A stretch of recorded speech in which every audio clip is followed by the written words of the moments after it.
তো ফাইনালি চলে আসছি মাছ ধরা দেখার জন্য। দেখি কি মাছ ধরা যায়। এই কি কয়টা মাছ পাইছো?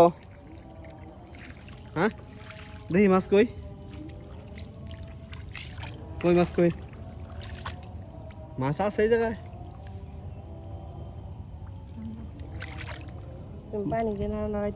মাছের তো কিছুই দেখি না। কো মাছ একটা মাছ না বলে ধরছে? কই বলি?